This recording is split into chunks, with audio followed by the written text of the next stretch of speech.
Check left. 1, 2. Check right. 1, 2. Hiya. Thank you, and thank you.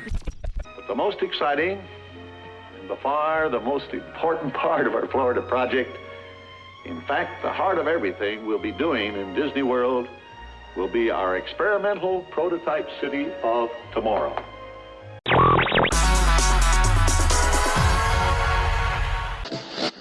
Miska, Muska, Mickey Mouse. WDW Radio, your information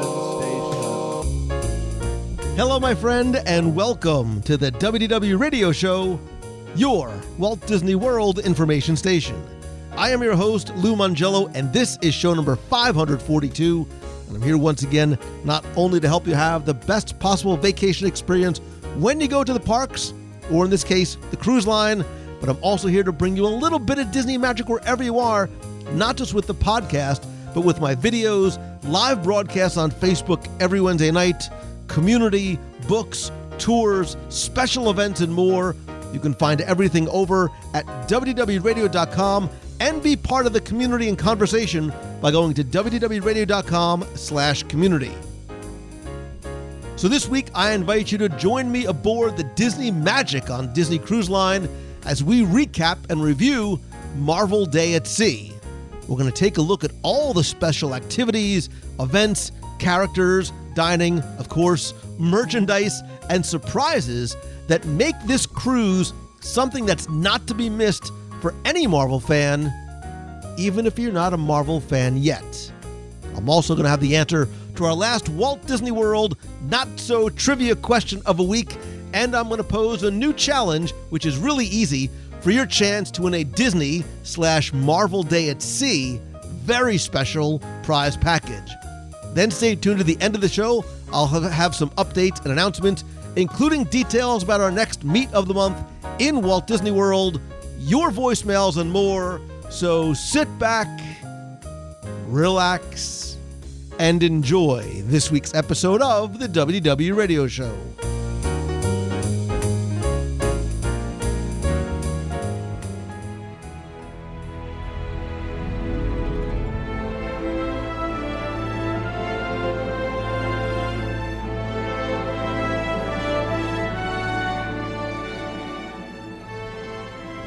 When Disney announced that it bought Marvel in 2009, it literally merged two of my favorite worlds, and they quickly began to integrate that marriage on screens, both big and small, with TV shows on like Disney XD, like Avengers Assemble and Ultimate Spider-Man, yay! And in the parks overseas, and then eventually domestically, and soon thereafter at sea in fall 2007, when they had their very first Marvel Day at Sea from New York on the Disney Magic. And I had seen in the past some of the kids' play areas in the Oceaneers Club, and I say kids' play area because we're all sort of kids at heart, on some of the other ships, but recently I was invited to experience Marvel Day at Sea for the first time on a 5-day voyage from Miami on the Disney Magic. And this week, we're going to take a look at exactly what Marvel Day at Sea is, what it entails, who it's for, how to get the most out of this specially themed day aboard the Disney Magic, and, of course, the food that you can find on board as well. And joining me are a couple of friends, fellow invitees to the media event, and I've come to find fellow comic and Marvel nerds. First, it is Jeremiah Good from laughingplace.com. Jeremiah, welcome. Thank you very much, Lou. It's a pleasure. And Scott Atwood from the mainstreetmouse.com. Thank you, Lou. Happy to be here.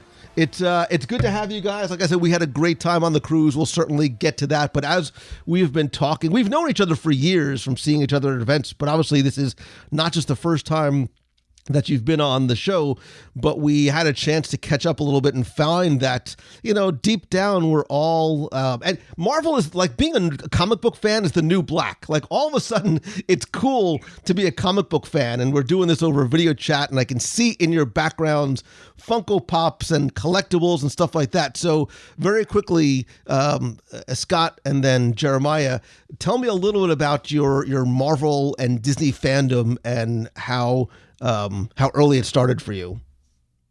Oh, for me, Marvel started when I was a kid. I just remember walking up to the local party store and they had the comic rack, and I was intrigued what these different characters were doing, and it was my escape from the real world to read the comics and dive right in. And I did that almost my whole childhood, and then as I became an adult, I didn't have time for comics. Actually, I didn't have the money for comics to keep going. So as an adult, and when I met my wife, and then she loved Disney, and she got me into Disney and going that way and seeing things. And then my Disney love grew. And then when Disney and Marvel combined, my thing as a childhood came back to me 100%. So I was able to dive right back into the comics. My older son loved it. He dove into it. So me and him were going to the comic book store all the time, buying new stuff. He has his favorite characters. I have mine. And it just became something for me and him to bond with. And it's just grown since then. And now, when they introduced the MCU and all this other, I just love the entire universe that Marvel created for us all.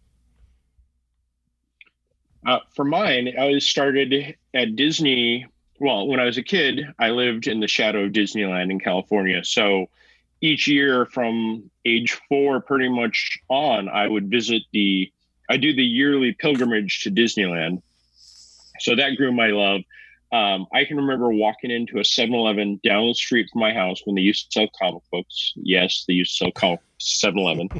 And one of the first comics that I bought just because it looked cool was they used to do an encyclopedia of Marvel characters. And they did that with Marvel and DC. And it was just all the random Marvel characters, and it told about their histories and everything. And I got into it, but I wasn't deep into Marvel. It really wasn't until I collected comics almost all my life, and Marvel was off and on. But 2008 with Iron Man, the film, that's where my Marvel geekdom really sprung to life. And ever since then, the three of us spent time on the ship on a Disney cruise instead of enjoying everything, talking Marvel. So we're geeks, yeah. Yeah, I mean, my origin story is very much the same. As a kid, I grew up going to the corner store, Belvedere Variety Store, where they had the squeaky spinner rack with the comics that were in it. I remember as a kid, very early on, gravitating towards Spider-Man. We talk about characters that are very relatable. Still remain, I think, the nerdy kid. So he very much spoke to me in a lot of different ways. So I had, and I still, if you look behind me, I still have like some of my toys from a kid. And then I started collecting. My parents had an antique store, and I'll never forget, we did an estate sale, and I went up in this very musty, hot attic, and in a drawer I found this hardback comic strip book of Mutt and Jeff from like the early 1900s, 1910s, and I was fascinated by the fact that it went back and it was something so old. And I started collecting after a number of years. I eventually gave my brother, who still collects and has thousands of comic books, my collection. And I sort of stay in my lane really with just Spider-Man stuff, especially the old stuff. So hearing of a Marvel Day at Sea cruise was like the angels sang. I have done have you guys ever done the Star Wars Day at Sea cruise before? No. So what about cruise experience, like Disney Cruise Line experience? Have you guys had you cruise before this? I was on the Disney. Yep. So did I. The Disney Dream. Okay. So I have been a Disney Cruise fan for a long, long time. If you've never done it before, I have many shows explaining to you why and how easy it is to get hooked. I had done the Star Wars Day at Sea as a group a number of years ago and really enjoyed it. Again, growing up, I hit level 50 recently. So, 1977 Star Wars was a momentous occasion in little 9-year-old Lou Mongello's life. And I loved the Star Wars Day at Sea and what it was. It was we did one of the very early sailings of it. But when I heard about Marvel Day at Sea, like my little 7-year-old brains fell out of my head, excited about what the possibility could be. So if you don't know, if you're unfamiliar with what Marvel Day at Sea is, it's available on select sailings on the Disney Magic. So for 2019, there's a total of 10 sailings. I believe this year they're only going out of Miami. In the past, I believe they've done some, and I think in the future they're going to continue to do some out of New York as well. So it's not on every sailing. It's not from obviously every port. One thing when we talk about, our expectations of it, when I did the Star Wars Day, and I'm laughing because it sounds ridiculous when I say it out loud, but when I talk about expectations, it very clearly says Star Wars Day at Sea, Marvel Day at Sea. I went on board figuring it's going to be a week-long, Star Wars cruise, and it's not. There's a single day that is devoted to the Star Wars, and obviously in this case, the Marvel Entertainment. Scott, and then Jeremiah, tell me your expectations when you heard about and got the invite to come on the cruise. Well, my expectation, I'm not even sure what it was, because being in the Orlando area, we don't have Disney and Marvel in any combination here. I mean, the person down the street has it, but it's not, I don't enjoy it. I want to see what Disney can do within Disneyland having theirs. I wanted something Marvel so bad from Disney here. So I guess I just wanted to see what they could throw at us, like what type of shows, what type of food, entertainment value.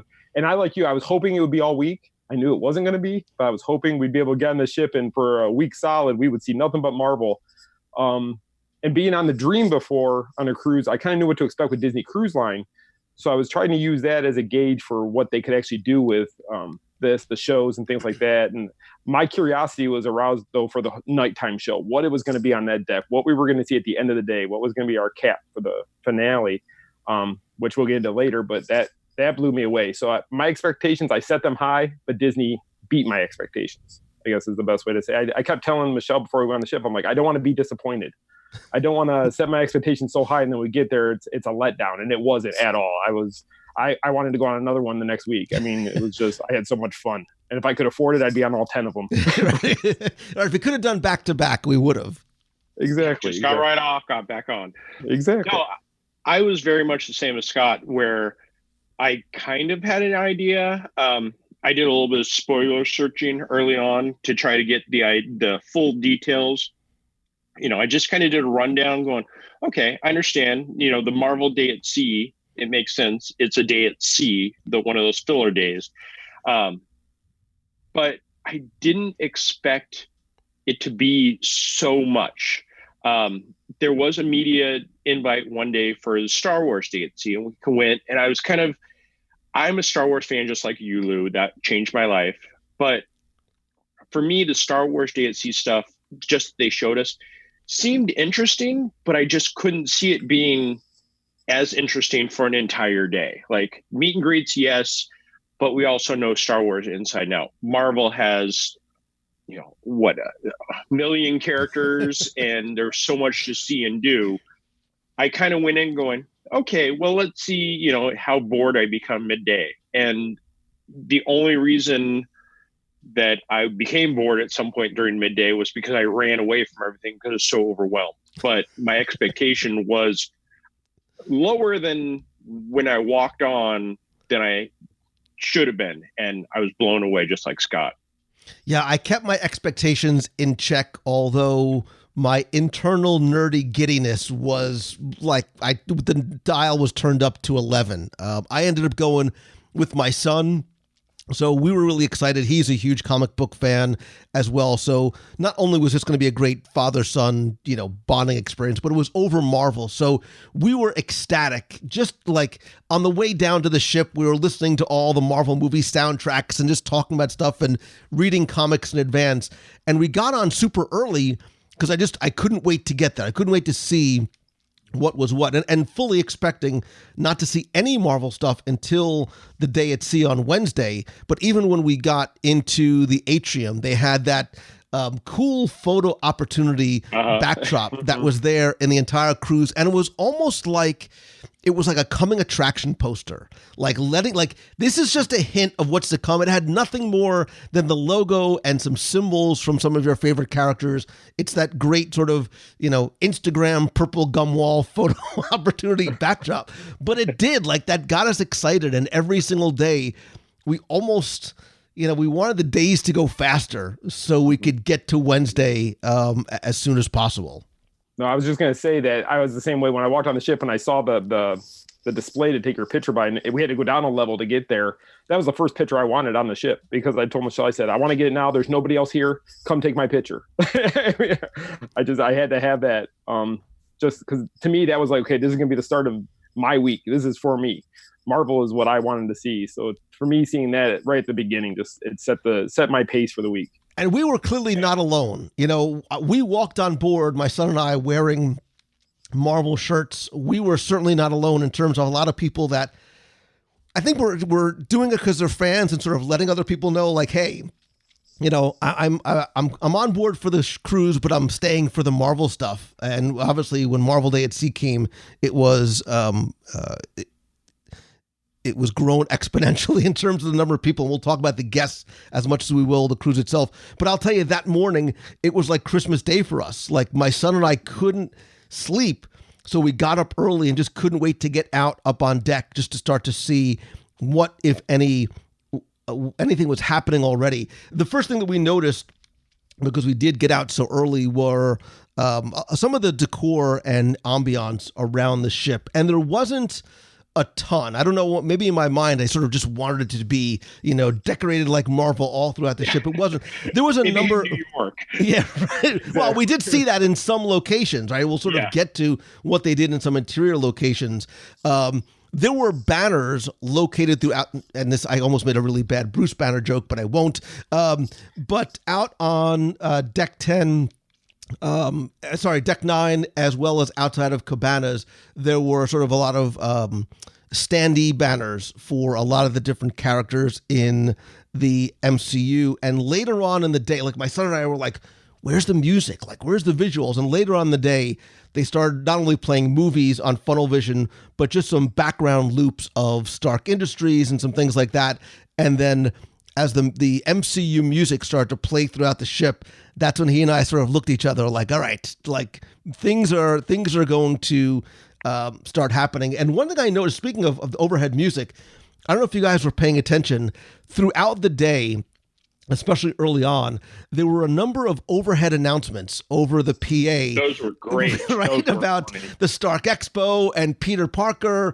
And, when you hear those interruptions, they're either telling you it's time to get off the ship or or some sort of important announcement. But these were, calling out for Peter Parker or some coming attractions for the quote unquote Stark Expo that was coming later on that night. The one that I liked, the first one I heard was Thor, your bags arrived. Nobody else can pick it up. Can you come pick it up? Because it was his hammer and nobody else could grab it. So I thought that got me going right away. I was like, if this is going to be the whole day, this is going to be awesome.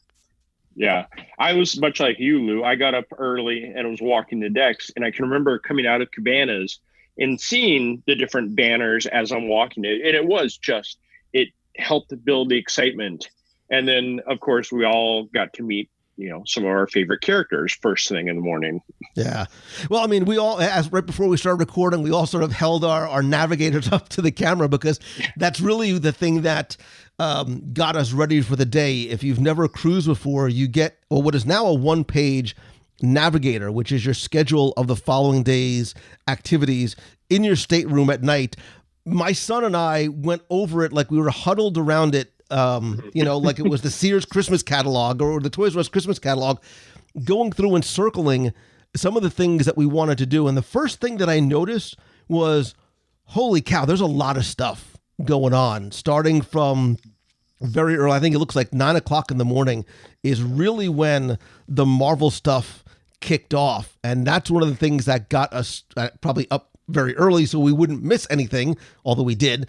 But I love the fact that it was sort of made to look like many things throughout the day, made to look like a comic, and just how packed that schedule of events really was. Yeah, definitely. When I was going through mine, and I know we had our character meet and greet first thing in the morning with Spider-Man, Panther, and Iron Man, which was awesome. But then I was waiting to get out there just so I could go experience so much more that day. Because I, like you the night before, I got the Navigator and I sat there and I was writing on a sheet of paper next to it. Okay, I want to do this. I want to do this. I was trying to figure out how to get the times to work to where I could get everything I wanted to do. And unfortunately, there was just no way to do everything I wanted to do. But I still walked away there excited because of everything I did get the chance to see, do. And Disney they did such a wonderful job representing Marvel. It was just amazing. Yeah, it was nonstop. Like there wasn't a time where you couldn't look at the Navigator. I was on my phone on the Navigator app before we got the daily Navigator going through. And I went with, and I'll talk a little bit more about this later on, I went with somebody who is not a big Marvel fan. And she was very iffy about it. Like she loved cruising and I've gotten her to watch the Marvel films, but she wasn't a huge Marvel fan. So this day for her was almost a test for me for how good Disney Cruise Line could do. And they passed with flying colors. Well, let's sort of just take a quick aside to that point, because we talked about how we wished it was a 5 Marvel day at sea cruise, something Marvel every single day. And it's not. And it's obviously like that very deliberately, because if you make a 5-day Marvel cruise, it's going to be for less people than just a regular cruise that has a single Marvel day at sea. One of the things, and as we start to go through the schedule more, we'll see, is one of the things that I like that they did was they had enough activities for the super Marvel nerd, and they also had a number of activities specifically for those people who might just be dipping their toes into the water, whether they were being dragged into the water or wanted to dip their toe into the water by husbands or wives, but dipping their toes into the Marvel waters, whether it's going through some of the comics or even some of the activities that we'll get to. But let's sort of, you mentioned the characters, and I think that was very clearly one of the big parts of the day. And I'll tell you honestly, I'm not normally like a character meet and greet guy. I don't go and stand online, except maybe if it's Spider-Man out in Disneyland, hopefully eventually in Walt Disney World. But character interactions and character meet and greets, and meet and greet is almost an unfair way to put it because of the character experiences that you have. There's basically, the way I looked at it was 4 different types. You had the traditional stand in line, get to meet a character, and not so pro tip, if you wanted to meet one of those characters, you needed to get there early. You knew what the schedule was in advance, but the reason why the lines were long was specifically because they had lengthy, engaging interactions with every single guest. It wasn't just photo sign, move along. Like, I watched and stood by the characters just to sort of watch the interaction. So, for example, Loki and Thor were one of the longer stand in line. Captain America had one as well. They had a backdrop of Heimdall's observatory there, but every single character interacted with every single guest as if they were the only person in line. So there was a payoff, I thought, for the time that you and or your family would wait in line. So did you guys stand in line to meet Thor or Captain Marvel or Loki or Captain America? I did for Thor, and it was like, I've done character experiences from here to Shanghai where it's, no matter what, it's here's a picture, quick interaction. Thor came over, introduced himself, talked to me, and took the time. And it wasn't, and this is also the experience I think I've had with all my Disney cruise experience. It's above and beyond anything you've experienced in any parks before. And they showed that not only were these characters great, but they also had knowledge. Like, that was one of the things. Thor, Captain Marvel, when I first interacted with her, I asked her about her cat. She started telling me stories. So they know their stuff. Yeah, definitely. Same for us. We Michelle's a Loki fan, so we had to wait in line for Loki. Which by the time we got there, he was actually leaving, so we had to wait ended up getting Thor instead of Loki. But it was the same way. He introduced himself, talked a little bit.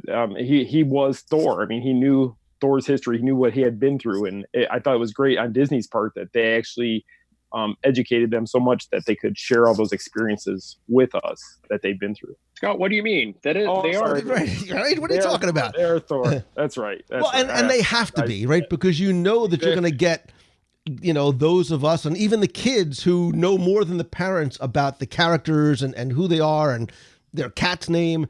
So, and speaking of those character interactions, we were on the inaugural cruise for the debut of Captain Marvel at sea, and we were very fortunate to be able to meet Captain Marvel before she met other guests. And I will never forget, we all went into went to D Lounge, and there was a shield backdrop there. And when she came out, we all were kind of going, is that Brie Larson? Like, she looked just like she stepped off the screen, not just in terms of her face, but the costume was exceptional. And for all intents and purposes, she was Captain Marvel. I mean, she knew everything. She had the mannerisms down. Like, I was nervous to meet her. Like, I was giddy. Like, and I think that's one of the things that these character interactions do, even for those of us who are quote unquote adults, is, we're all in, man. We're all in on that experience. And for us, we are meeting Spider-Man. We are meeting Captain Marvel. I know about the Captain Marvel one. When we were waiting to get in there, Jeremiah and I were kind of at the front of the line, like waiting, like, let us in there. And he kind of blew me out of the water, pushed me aside. I'm going in without you. I was elbowing people. He was. That was one of my favorite things was we got in there and they did the introduction and she came out and did the stances and looked perfect. One of the things that I was more than a little starstruck. And then I'm sitting there taking pictures, as we all were. And they're like, okay, get in a single file line. And I'm still taking pictures. And I put down my camera and I go, okay. And I turn and I'm the first person in the line. I'm just like, and I walked up to her and she right away just was perfect. And I don't know if you had jumping topics a little bit. Brian Crosby, who you spoke with, when I talked to him, and he's works for Marvel, and he talked about Captain Marvel and how he works for the Marvel company. He called her out as the best Captain Marvel you could possibly have, and she was amazing. Yeah, and I was watching you guys, especially you, Jeremiah. There was a few times, and her being one of them, that your expression when you are taking that picture, you are 7-year-old. I never met 7-year-old Jeremiah, but you were like giddy, and I think that's what these type of things do. Like I said, even for somebody who's not normally, a character person himself, but I think that's how we all felt, especially meeting her for the first. And even after we were done with our pictures, nobody left the room. We all just sort of hung out there. We weren't just being her aura, like not in a weird kind of way. Wait for her to do a training class or something afterwards. Yeah. But there's so in addition to sort of the traditional, you see on the schedule, what time Thor is going to be where, they also have pre-reserved ticketed experiences. So when your onboard booking window opens online, you can go and book these ticketed experiences. You can also do it on embarkation day if you go over to guest services. That's why I always suggest getting on board as early as you can. This way, not only can you get your preferred time, but you can get a time, because these book up. And then what will happen is the night before, you'll get your meet and greet tickets basically in your stateroom. And again, I think there was really two different types of the pre-reserved ticketing experiences. One was the Groot heroic encounter, which was an animator's palette, which I dug. Groot was alone.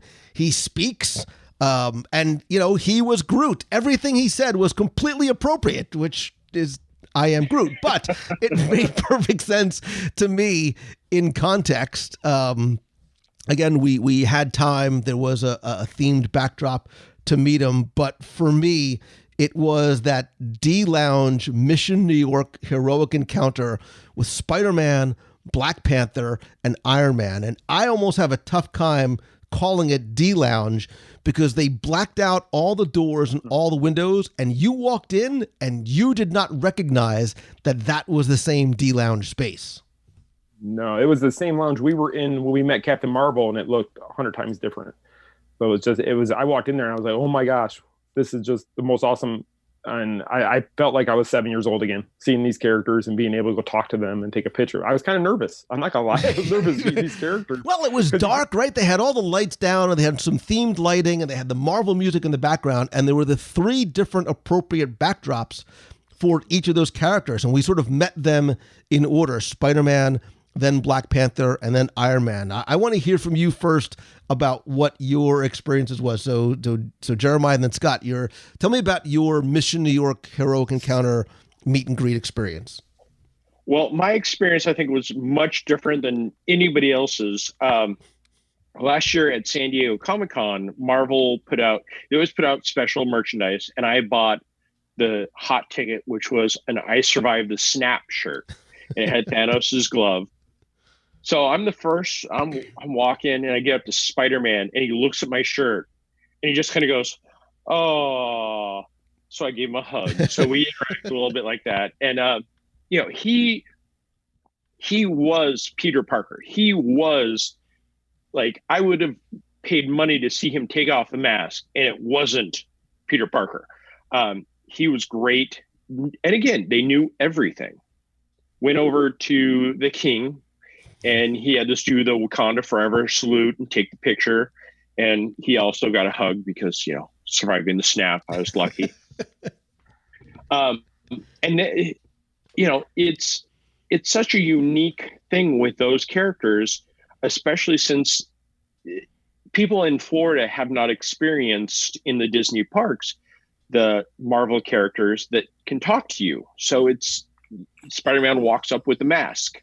Black Panther has his mask on, but they still talk to you. It's not a face character. It's not a Mickey or Minnie who used to talk to you. It is, they are really talking to you as a human being. Iron Man, he only had a few things to say, but he was very talkative and sounded incredibly like Robert Downey Jr. or Tony Stark, as we call him. But it really was like you walked into the film backdrops. Yeah, I'll agree with that. When I walked in the room, the first thing I heard, because as you walked in, you saw Tony Stark to your right, and or Iron Man, you could hear the voice. And from that minute, I just kept listening to the voice because I thought, like you said, it was Robert Downey or Tony Stark's voice coming through there without a doubt. So made our way through the line, and we got to Spider-Man, and I had my Captain America hockey jersey on. And when I got there, Spider-Man looked at me. He said, "Please don't tell Cap about the shield. He hates when you bring that up." And I mean, and it was the reference back to Civil War. And I was like, "Oh my gosh!" It is Spider-Man. He's engulfed in everything he's been through in the MCU, and he brought that up. And he even said to me as we were walking away, he goes, "Please don't say anything to Cap. He really doesn't like when you mention the shield thing. He gets mad at me every time." And it was just so unique and so made the experience my own by doing that. And then going over to the King, and again the Wakanda salute. Very nice to talk to him. He just it was the character from the movie that I just loved. The voice, the way he spoke, and talking about Wakanda and what he was going to do, and about I didn't bring up the snap. I didn't want to make him mad at me. I didn't want to do that. And then going over to Iron Man and just being in the full suit, the full armor, and just sitting there looking at it and going, "Wow, that is just fantastic." That his costume he had his full armor on and able to talk to us. And like you said, Robert Downey Jr. speaking, it blew me away. The whole experience blew me away.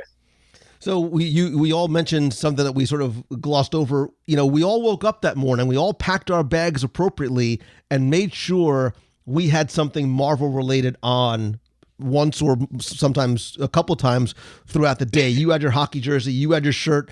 I had my Spider-Man Homecoming hoodie on. I didn't care that it was 95 degrees outside. I was wearing the hoodie. And you both took literally the words right out of my mouth. Jeremiah, that was Peter Parker as Spider-Man. He said all the right things. He sounded just the right way. And to your point, Scott, it was a very personal interaction, right? They were not just repeating lines and these are the 10 things I'm allowed to say. You had a conversation with Peter Parker, with T'Challa, and even with Iron Man, right? So he's in the costume. If you've ever interacted with the Stormtroopers before, your conversation in terms of how deep it goes is relatively limited. I felt that the responses I was getting from Iron Man were much more appropriate for the things we were talking about. So there was a wider scope of what he could say, how he said it. He sounded just like Robert Downey Jr., but probably not so close that they would actually have to pay Robert Downey Jr. So it was very easy to lose yourself in that environment, and I like to watch the guests as much as I like to watch what I'm doing, to see their interactions and see how nervous everybody gets. And when they get up in front of those characters and start to talk to them, we all buy into it. We all buy into what that experience is. And I like the way that they did it in that environment in terms of theming it, making it private. You felt like you were getting something special. There was no cost to it. Anybody can register for it. It was just a matter of finding the time and being able to make a reservation. Another way that you could meet characters, though, is that they were freely roaming around the ship. And unlike the first Star Wars Day at Sea, there were a lot of characters everywhere. So Spider-Man, Black Widow, Hawkeye, Doctor Strange, Star-Lord, a not-so-chatty Gamora, and Captain America. There were no set times or locations on your navigator, but I was walking to the elevator and Black Widow was just standing there by herself, just sort of hanging out like it was early in the day. So we had a conversation. We took some pictures. We took a couple of more pictures. I'm kidding. I'm not trying to make it creepy, but it was not hard to meet all of those characters if you wanted to, because they were freely roaming around from on deck to in the atrium to the lobby to the adult areas to different locations throughout the ships. Did you guys seek out some of those characters and get a chance to interact with them too? Yeah, I one of the first things that I did after we did our initials ticketed, we headed down to the atrium, and I'm like, okay, I want to find Black Widow. Not to sound like Lou or anything, but as soon as I came down the stairs, like, boom, she was right there. And she was just as good as Captain Marvel, as everybody else. Like, they know their stuff. And then I turned the corner, ran into Hawkeye. Turned another corner, there was Star-Lord doing a dance-off with guests in the atrium. My favorite was later in the day when, as they were about to start heading in to get ready for the nighttime show, I walked down one of the halls and Star-Lord's just sitting there leaning against the wall. He had a couple of girls taking pictures, talking to him. And I sat there and talked to him for about 10 minutes. And he just beat for beat knew everything, told me about Rocket stealing the ship, how it's in the ocean and how they're trying to save it. And it was nonstop perfect. Yeah, we were walking, we were going to, I don't know if we were going to breakfast or we were going for a walk, but as we passed the atrium, Hawkeye and Black Widow were just standing there talking. And it blew me away because they're friends in the MCU. So to see them standing there talking, it's like, wow, they really do hang out together. And then we of course stopped them and we took our pictures with them and talked to them for a few minutes. And like you said, beat for beat, they knew everything that was Black Widow. That was Hawkeye. There was no doubt in my mind that they lived those experiences they talked about, the way they knew them so well. And then we kept walking. We ran into Star-Lord, and I was excited because just to see Star-Lord, he's cool. So I wanted to get my picture with him.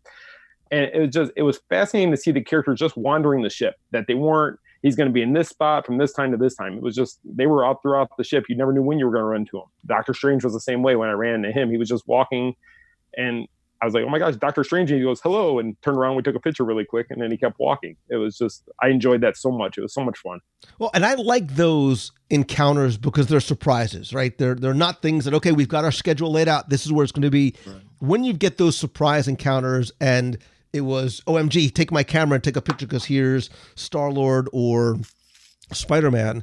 And it just sort of happens, naturally and organically. I love that as well. And I guess sort of and oh, by the way, they all everybody signs autographs. I think other than Iron Man and Groot, right? Don't I think they have a they're the only two that don't. Yeah, but and we'll talk about merchandise too. But they actually had cool Marvel Day at Sea autograph books that had the left side you can put your photo, and on the right side you can use for the character autograph. But the fourth type of sort of Marvel character interaction I thought I would put here were the Mickey and his pals sort of Marvel bounding, for lack of a better word. Like they weren't really in costume, but Mickey was they were all sort of dressed like Marvel fans. Mickey had his Captain America shirt on. I loved the fact that Minnie had Spider-Gwen costume. I think Thor and Loki were Chip and Dale, Goofy was Iron Man, and Daisy was Scarlet Witch. Widow. Oh, Black Widow. And I'm missing who am I missing? Donald was Hulk. Donald was Hulk. Yeah. So we saw them a number of times in shows, but there was also a lot of photo encounters with those guys too.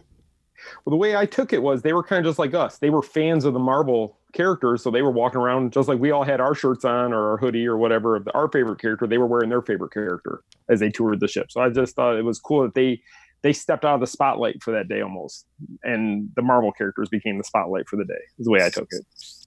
Yeah, and they were everywhere. I mean, that's one of the great things about characters on the ship anyway, is they're everywhere. Like, you don't turn a corner without running into a character. And it also helps with lines. Yes, some of the characters had longer waits, but Chip and Dale were down in the atrium with Goofy. And it was, you walked in the atrium, maybe waited 2 minutes. Chip and Dale were having fun. Goofy played Iron Man perfectly. He had the swagger and everything. And it was, Daisy and Minnie were beyond anything I've ever experienced in the parks, how much fun they were, especially while they're Marvel bounded. And I think you made a great point, because no matter where you went, there was always something Marvel going on. And as excited as I am to get to the food, I'll push that off just for a minute, because I think we should talk about all the things that are on this Navigator. There was so much going on, literally from 9 o'clock in the morning until late at night. And that's why it was almost important to start planning early that morning or even the night before, because there was definitely a lot of overlap, and some things were only happening once or twice a day. So if you've been to Comic-Con, MegaCon, any con, you sort of have to pick and choose the things that you really want to do and schedule your day out appropriately. And the blessing and the curse is we did probably 95% of what we wanted to do, but you couldn't almost do it all because there was so much happening. Now, you guys said you planned your day out before you even got to Marvel Day at Sea? Mm-hmm. Go ahead, Jeremiah. Go ahead, Chuck. I was just going to say, I sat there and I planned out the things, the must-dos is what I went through first. I have to do this, I have to do this. And then I left a lot of room in there depending on what my family wanted to do in case they wanted to do certain things. I was going to be nice and share my day with them. But I did. I got to encounter most of my things I wanted to do. And then a few extras were thrown in there just because I had the time, which was great. But like I said, I went through first. I picked out what I have to do. I have to do this one. I have to do this one. And there was no problem making the ones I picked like that. Yeah, they scheduled it very well. There were a couple of things that they doubled up on or tripled up on in some cases. So if you wanted to see that, but you had to do, like Scott and I started the day with Marvel Origins, which was a great opening to the day. It was essentially they went over the main characters in Marvel, and it was just a video presentation talking about, here's Spider-Man's origin, here's the MCU's origin, here's Marvel's origin as a comic company. And it was a perfect way to start the day and then move on to a multitude of other things to do all day. Yeah. I was just going to say the origins thing was great. Jeremiah and I sat there and the lady kept saying, so did I teach you anything today? And Jeremiah and we both kind of just sat there like, it's cool to get a refresher. We knew most of it. So you could tell we were definitely the expert people in the room. But what was cool about that is they had Lorraine Sink and Ryan from Marvel kind of running the show on a video screen.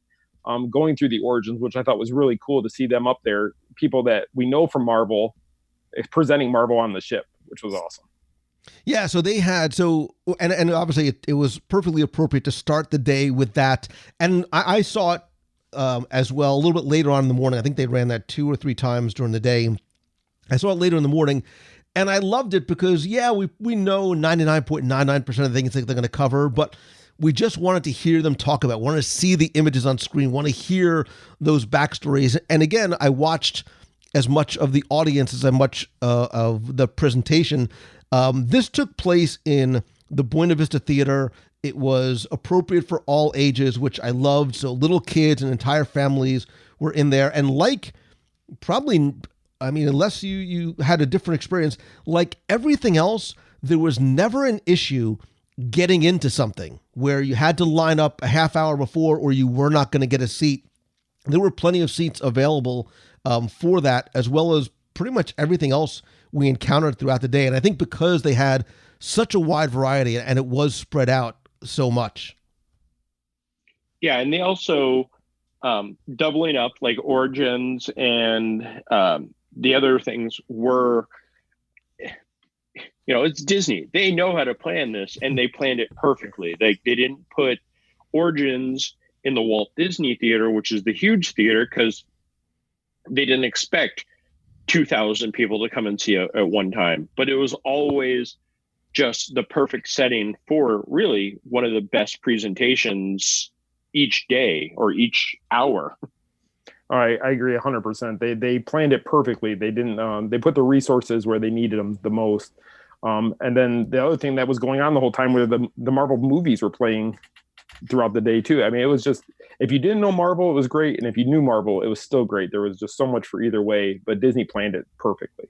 Yeah. So, I mean, if you wanted to go and duck into the theater or your stateroom, my son and I ordered this is probably my 17th cruise, and I usually have a group, so this was a very unique experience for me. I had never ordered room service for myself before, but I know, stop it. But don't worry, I made up for it on this cruise. We ordered room service every night, and we're watching Marvel movies. But on Funnel Vision, they had Spider-Man, the animated series, the Avengers Assemble animated series, Guardians of the Galaxy. They had movies later on at night, and there was something for every age range and interest range. Look, so even in the morning, they had that Little Hero Dash, which is their version of the Diaper Dash, which is held in the atrium, and which is nice too. So if you're standing in line upstairs to meet Captain America or Loki or Thor, you can look down into the atrium and watch the little Marvelites having their own little Diaper Dash right in the middle of the atrium. But there was so much going on throughout the day, whether it was shows, presentations, characters, interactive exhibits. It ran into the nights. Most things were fun for all ages, but there were still things that were specifically for some of the younger kids, maybe taking place in Edge or Vibe, as well as adults taking place in the adult sections later on. One of the things was that the Marvel comic vault, which it's almost a bit of a throwaway, but I thought was really neat because in the Promenade Lounge, which is one of my favorite locations on board the ship, by the way, it was one of those on your own activities where you could go and they wouldn't give you, they would loan you a big 12-inch iPad Pro, pretty sweet, which was located with 2 different apps. There was a Marvel Choose Your Own Mark quiz, which was a little interactive game you could play. And then there was the Marvel Comics app that had a huge selection of sort of, I guess, probably pre-vetted comics that you could read digitally on your own. So if you were a comic nerd and just wanted to, play around, relax with the app, where your kids wanted to read, you could. If you are just getting into it, you could do it as well. The thing that I did not see there, and I think was a good thing, was there was no instructions like, oh, if you like this, you can buy Marvel Unlimited. If you like this, you can buy Comixology. Is it a lost opportunity? Possibly, but I appreciate them not taking advantage of what could have been an easy way to get you to sign up for something else when you get home. You know that it's there, but they didn't take advantage of look, that day I would have bought anything, right? If it had Marvel, I would have bought it. So I was cognizant of that fact. They would be introducing you when you were kids to an opportunity to consume, especially older comics at home, without leveraging how excited you are and the ease of just swiping your card at sea. Oh yeah, definitely. That's I did notice that there was a lot of opportunities where I expected the sales pitch but we didn't get it. And it was nice that they weren't pushing it down like, okay, now you've seen this, buy it here or do this. Yeah, everything Marvel, we live in the age of you buy everything on the spot. And I want to do the cosmicology, but again, didn't get a chance to make it to that. And I've done the Marvel Unlimited app and I've seen it. So I'm surprised they actually didn't have it like you, Lou, where it is the perfect opportunity. But I think this is, if you're on the cruise, you probably already have a good idea. I would probably say about 80 to 90% of the people on there were there for the Marvel more than the Disney cruise. So maybe they already knew, but it's a good way to help it. Yeah. And I look at it from a parent's perspective in terms of, for those kids who want to or are looking to be introduced to the comics, maybe you don't live near a comic book store, maybe you've just never done it before, maybe you're interested in some of the older comics. I think those apps are a great way. Like for me, my world lives in the original Amazing Spider-Man from the 60s and 70s. It's a great way to be able to read them without having to spend tens, hundreds, thousands of dollars on old comic books. Also at the Promenade too, they had the Marvel Comic Academy drawing class, which would show you how to draw. Now, I didn't get to do that. I should be banned because I should never be able to hold a pencil in my hand. I have no artistic ability whatsoever. But they were showing people how to draw Spider-Man and some of the different characters. Obviously, it's great to have your phone there. This way, you could just take a picture of it. You don't have to worry about trying to bring that home. But that too, the drawing class, there was lots of opportunities. It was something that was free. You didn't have to sign up for advance. You could just walk up to it and play. Definitely. And I love to draw. So for me to get little tips, I did see how to do Spider-Man, and I go in there and I just wanted to learn the tips of how to do it better. I mean, I can sit there with a book and try to draw it myself, but just to see how the animation goes together to draw it the way Marvel does it was fascinating to me. I mean, I've got all Stan Lee's book, how to draw Marvel characters and how to do that, but it's easier when you see somebody do it and then just mimic their things to learn the pencil stroke and technique. Yeah, it's like for those who haven't done it, it's the Animation Academy they do at Disneyland and Walt Disney World, but for the Marvel characters, which I didn't even make, that was my day. I was almost on the aft side of everything. Like I never made it to the Promenade Lounge. Either I was charactering or I was up on deck or in one of the theaters seeing one of the great presentations. Yeah, and I want to build up to some of those bigger activities. And the one thing we should note, too, is in addition to stuff that was fun for all ages, there was a lot of kids' activities going on in the Oceaneers Club and in the Oceaneers Lab. Now, my kids, very quickly, as much as they used to love being in, they were always afraid that they were missing something, so they never wanted to. My son, was thankfully by my side this entire time. But inside there, they had the Doctor Strange Defy the Dark Dimension activity. You could become a S.H.I.E.L.D. secret agent. The Avengers Academy, that Iron Man experience was sort of that virtual. You could sort of virtually become Iron Man and feel like you could fly and use your repulsors. There was also Marvel Trivia, which I think was in O'Gill's and also at the Promenade, where it was a trivia contest where you write and score your own answers. I know, Jeremiah, you sat with us while we played at one point in O'Gill's. You're not playing for you're not going to win a cruise. You're playing for the fun of it. You're playing for the respect of your fellow cruise mates in playing. I have to correct you. You were playing for a keychain, Lou. A keychain. But it was fun. Like it was, it wasn't a super competitive type of thing. It was just a fun activity. I think they had a great variety of questions that even if you didn't know a lot, you didn't feel discouraged, you can get a few, and then it obviously got exponentially harder as the questions went on. Didn't you play later with your son and he beat you, Lou? Well, so what we did, and I'll tell you, one of the most fun things that I had, one of the most fun times I had was they had the Marvel Superfan Challenge, which I'm looking, I think they only did, was it only they did once? Twice, they did it twice? Okay.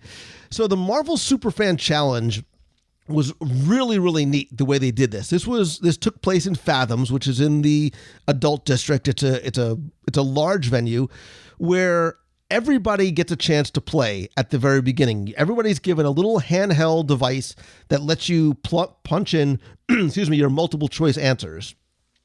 After they go through a few initial rounds, they'll take the top 10 people score to come up to the front. My son was one. I was one. We're like, oh, this is pretty cool. Like, nerd alert. Everybody gets a whiteboard. Genetic. Apple not fall far from tree. Everybody gets a whiteboard. So 10 people get whiteboards. They ask another series of questions. They narrow that group down to 4. They put those 4 of us on stage. Again, my son and I are still up there. You got a little sort of lightsaber to sort of buzz in. Again, the questions continuing to get harder as you go on. And it gets down to the final 2, and it's me and my son. And I'm like, this is cool. Like, as a dad, I was just beaming. Like, I just loved it for him.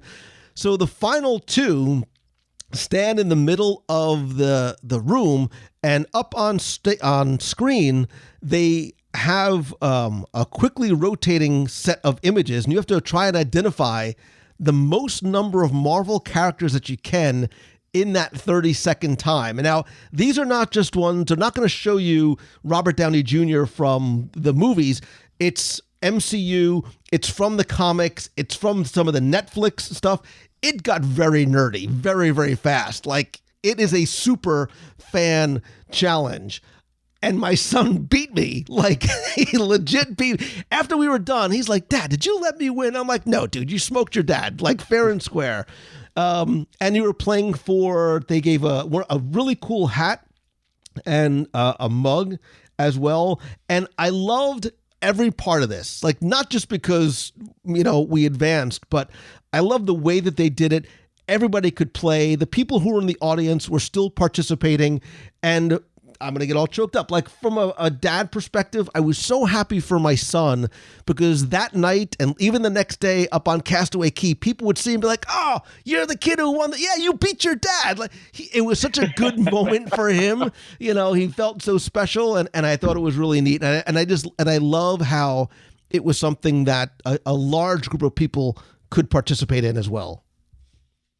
So which character did you miss that he got? He got like 17 and I got like 14. Like, it's hard because you know it, and then you're trying to like get the word out, and then they've on to the next one, and it's time. The space-time continuum goes much differently when you're standing up there trying to answer, because you know the character sometimes, or you remember, and then you're already 2 characters past by the time you get it out of your mouth. So yeah, they went pretty deep. They went pretty deep into and some of the ones he got, I had no clue. So good for you, kid. Well, I have to touch on us doing the Marvel trivia in O'Gill's. Some of those questions were next to impossible, but one of the things that killed us, and we kind of threw a fit about it, was they had an inaccurate answer, which we kind of felt was a slap in the face. And it was, what was Stanley's original name or real name? And Lou had it right away. And when they announced it, we're like, nope, that's not right. And put out their phones, like, see? Right, but you can't be that guy, because there was that guy who, like, because there was a very, very nerdy question at the end, and he's like, no, technically in 1962, and I was like, dude, okay, you got this. Don't worry, man. We know. And he had won, like, above everybody, but he was calling out, like, no, this is incorrect. We're like, you've already won. You don't need to make everybody feel bad. This is coming from Lou and I, 2 people that have been those guys before. No, you're wrong. We were saying it to each other. We weren't saying it out loud. Yeah. So there was also there was lots of game show things. There was also, and I didn't get to do this, the Super Showdown. Did you do the Super Showdown? Was it, or No, that? I didn't do the Super Showdown. Oh, I see it here. I Fathoms, it looks like, is where they had it. Yeah. Oh, yes. I walked into it. No, that was in the D Lounge.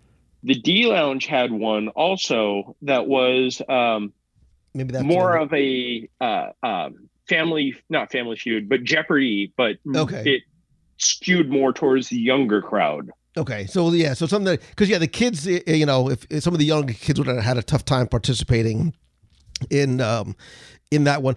One of the things that I was really looking forward to, and I know you guys were, we were in there together, is they did in addition to some of the interactive experiences, they had a couple of presentations as well. You mentioned Marvel Origins. I loved the Meet the Marvel Masters presentations. Now there was two different folks from Marvel who was in there. Brian Crosby, who we know, and I'm trying to look and see with. I know I can't remember who it was. Well, no, and I can't even read that. I forget with my old man eyes. John Morrow. Bad, I can't see it. John Morrow. So I didn't get to see John Morrow. I've known Brian Crosby. Obviously, if you listened to last week's show, you heard the interview. I think we all went to go see Brian together. Mm-hmm. Yeah. Mm-hmm. I dug that. He could have gone on for hours. And I mean that in the best possible sense, because it wasn't just Brian's origin story in terms of how he got to where he was, sharing his fandom, sharing some amazing images as well, but a little bit about what is happening in the Marvel Universe, in the parks, at sea, a little tease about what was coming. And he's just the nicest, most likable guy because he is one of us. Definitely. Yeah, I've known Brian for 7 or 8 years. Him and one of the other Imagineers or past Imagineers, Josh Shipley, used to do a podcast out of WDI when they both worked for Imagineering, not about WDI, but about comics. And it would pretty much be them talking about going to their comic book shop down the road and what they'd bought. So I started interacting with them. And when they both helped create the Disney Kingdoms brands, and Brian Crosby, Cross, as the geeks know him, when he moved over to Marvel, we knew that was his dream job. And I was lucky enough to run into him a couple of years ago before the Guardians of the Galaxy Mission Breakout opened outside of that. And he was out there with Joe Q and everybody from Marvel, just giving them a tour. And you could just see his geek coming through so much that he's living his dream. And that was one of the best parts about the presentation, was he shared with us how much he loves the company, both Marvel and Disney. Yeah, that's when Jeremiah was, I didn't know Brian until the ship. Actually, I met him there. Jeremiah introduced us, and I've talked to him a couple times since then and on the ship. And just hearing his story was it blew me away. And it was funny because when we were in Origins, me and Jeremiah were talking, I mentioned, I wonder if they're going to do anything for Stan, if they're going to do any kind of tribute for him.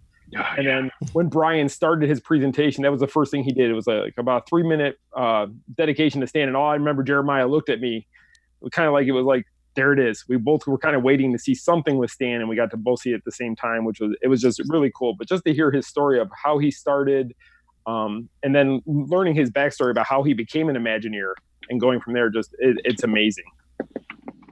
Yeah, and I think it's for those people that wonder, well, hey, especially kids, I want to be an Imagineer. I want to go work for Marvel. To hear somebody's journey about how they got it. He wasn't given anything. He earned it, and the way he was able to get in and work his way up is fascinating. And he's just like the nicest guy on the planet too. So he really is. I learned more about his story actually listening to your interview with him from last week, which I knew some of it, but to actually hear the details and just how he entered a contest to become an Imagineer, just it blows me away that he was a security guard. Yeah, exactly. His dream became true because of a contest. Yep. Yeah, and Marvel really is like, that was his big geekdom long before Disney was comic books, as most of us were. So him living his dream and being able to talk to him, and that was one of the nice things about the presentation was, yes, he did the presentation, but afterwards he was sitting there and talking to everybody. He was on the ship with us. If you ran into him, you could sit down and talk to him. And he was always approachable and would sit there and talk to you forever. Yeah. Yep. Yeah. And it was funny, seeing him throughout the cruise on board, excuse me, talking to him as, he wore many hats. He was there in a professional capacity, sort of overseeing to a certain degree, I felt, and asking, hey, what did you guys think of this? Did you see this? Make sure you catch that. He was there as a Marvel fan. He was there as a parent with his family. And I loved being able to see that to a certain degree through his eyes.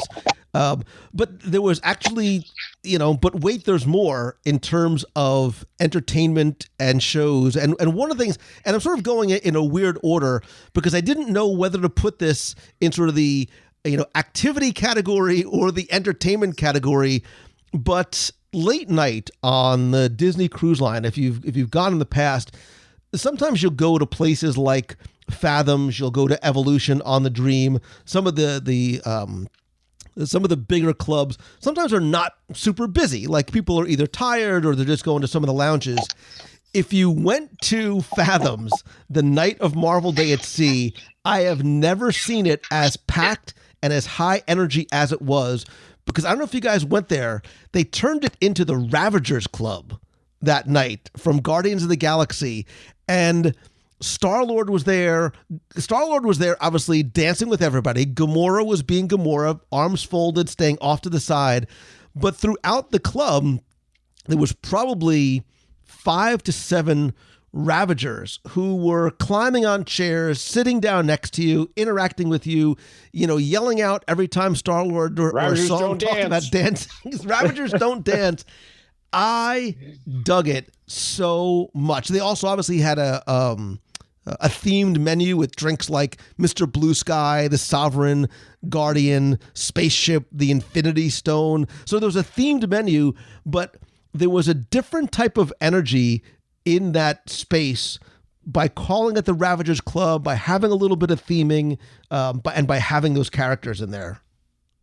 Yeah, it was lots of fun. We were in there for the opening and really didn't know what to expect. And, they started off with I don't remember what they called them, but the dance crew that was very high energy. And yeah, the Ravagers walking around yelling, Ravagers don't dance.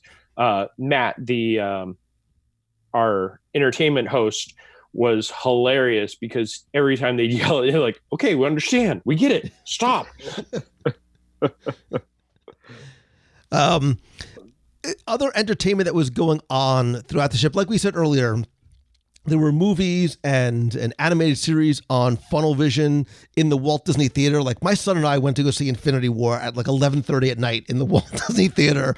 Not that we haven't seen it 87 times, but we just wanted to see it, as well as the Winter Visit Theater on Deck 5 had movies as well.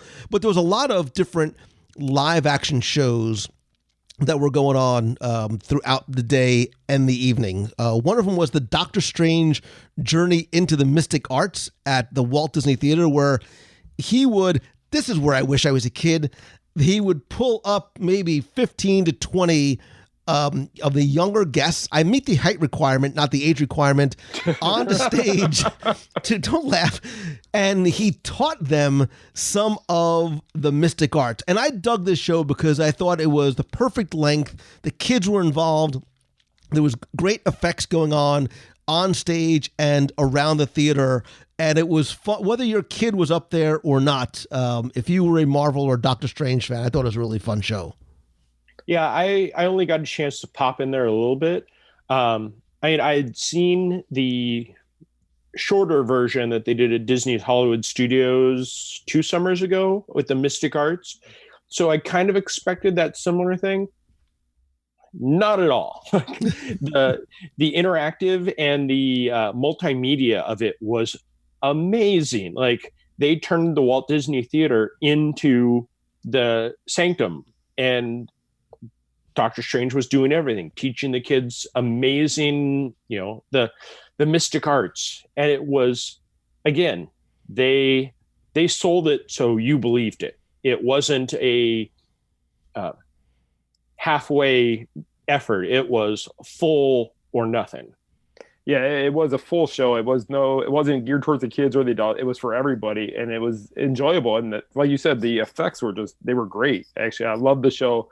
But being in the sanctum, and then there was the learning thing to teach people you need to listen to what you're told by your elder. In that case, they would listen to Dr. Strange. Everything would have been fine. But it was just great to see the whole effect come together. The kids on stage interacting with Dr. Strange. I really enjoyed the show, and like you said, Lou, it was the perfect length of time. It didn't go too long where you got bored or anything like that. It just explained the story, what they were trying to show, and gave the effects to bring it all together. Yeah, I was pleasantly surprised at the quality of the effects and things, because you figure it's a short show. It's only once, or I think it's maybe 3 times throughout the day, but they clearly wanted to make sure that it met a certain standard. And look, if you're a parent or a kid and you're on, that's going to be the thing that you're going to remember, that you were up on stage in the big theater with Doctor Strange. And so I love that they have those opportunities and moments for parents and for kids. I almost don't know which. I'm saving the best for last. One of the things that was on the Navigator, and I almost sort of dismissed it to a certain degree because I was trying to juggle doing so many other things. But also in Fathoms, they had the Star Spangled USO show, which was a salute to Captain America and I know I'm old. I dig that music from the 30s and the 40s, but it was performed by live singers and background dancers. You felt like you were watching a scene out of the USO show from Captain America, the First Avenger, and then, spoiler alert, they don't tell you Captain America is going to make an appearance, but Captain will make a guest appearance. Again, I dug it because of the music, because of it was something that anybody could go and attend. It was something different because you don't normally hear that type of period music, and it was something you could just sort of sit back and enjoy. Yeah, I walked in there not really knowing what to expect. And you're right. It should have been almost in the Walt Disney Theater. It was that big. I understand last year when they did the first cruise, they had that set up in a smaller venue originally. And I think there was D Lounge or something. And then they would, wait, let's move this to Fathoms, which was perfect because Fathoms is a nice nightclub with seats in the round, and the show was stupendous. The live singing was amazing. The dancing, like they had 4 USO girls and 2 hosts, and they sang, they did comedy, they danced the entire time. The only thing missing that should have been there was Cap punching Hitler, but they couldn't, didn't work out that well. No, and when I saw it that was one of the things that, as you both know, I'm a Captain America fan. So to be able to go see that show instantly took me back to the First Avenger and seeing Cap try to sell bonds to all the people when he did the shows and things like that. And just, I had to go to it. And like you said, we didn't know Cap was going to be there. So when he comes out at the end, that was the highlight for me. Just being able to sit there, watch the singing, watch the recreation of a USO show, but then Cap coming out towards the end it was great. And as I was walking in, Matt, the entertainment director, was at the door. And as I was walking in, he goes, "You're going to love this show." Because I had my Cap jersey still on. He goes, "This show was meant for you." So I took that and I'm like, okay, we'll see how it goes. And I walked in there and I was blown away again. It was perfect. This was definitely one of the biggest pleasant surprises for me. I'm like, oh, this would probably be nice. And like you guys, I enjoyed it and was surprised much more. And I wish I almost could have seen, I didn't get to see the entire show. I just sort of saw the second half because, again, we're sort of going from location to location. And the reason why I was late for this one was because I spent more time up on deck watching the Mickey and Friends Superhero Celebration, which was held in between the 2 dinner seatings up on Deck 9. So this is the show where Mickey and all his friends dressed, sort of cosplaying as their favorite Marvel characters come out. This runs from about 7:30 to 8 o'clock, so you can catch it in between the dinner shows. And I sort of, after watching the finale show, I almost looked at this one as, this is the one that is for everybody, super family and friendly. It's, Mickey and the Fab Five coming out in sort of what you would expect a Disney Cruise Line on deck stage show to be like, with a little bit of a Marvel flair to it. Yeah, it was very akin to like the Disney Junior or Disney Playhouse dance party type shows where all the characters come out, they get everybody interacting, they have fun, and they put on a little show more themed for the kids to get excited than the adults, but seeing the characters was really great. And it was just lots of fun. Yeah, that's what it was. It was just fun seeing, if you hadn't seen those characters throughout the day in their Marvel attire, this was your chance to see them all together up there acting. I still remember Chip and Dale as Thor and Loki, and just that made me laugh. I don't know why so much, but watching them act as Thor and Loki was just, to me, was hilarious.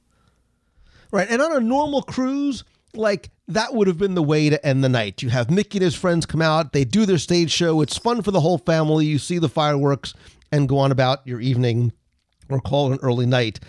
But for me, far and away, and you can't see me, but I have a huge smile on my face, we were told, and certainly we weren't going to miss, the Marvel Heroes Unite show, which started at 10:15. So it was a relatively late in the evening kind of show. Remember, we've been going since the crack of dawn, some of us all day long. Yeah. And to be clear, there was no break in the action in a good way. Those characters, those Marvel heroes, were out all day, meeting and greeting, and there's shows and there's entertainment. There's all this kind of stuff going on. 10:15 comes, and again, we're hearing all day long over the announcements about the Stark Expo, which is sort of what this show is going to be. Again, a little tip. It says that it's a 10:15 p.m. start time. It really starts with a little bit of pre-show about 10 o'clock. Tip, get there early, especially if you have kids.